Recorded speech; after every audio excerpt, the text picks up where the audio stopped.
রাশিয়ার পূর্বাঞ্চলীয় কামচাতকা অঞ্চলে ৭.৮ মাত্রার শক্তিশালী ভূমিকম্প আঘাত এনেছে, তবে এখন পর্যন্ত কোনো ক্ষয়ক্ষতির খবর পাওয়া যায়নি।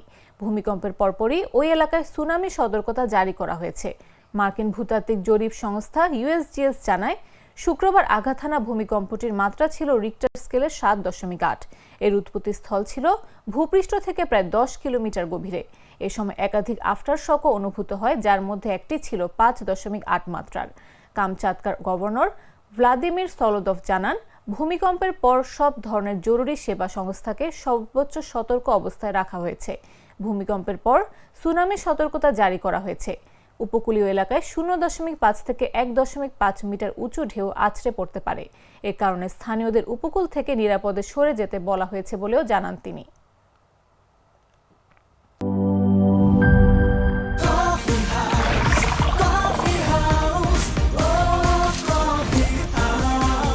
কফি হাউস, প্রতি চুমুকে আড্ডা জমে।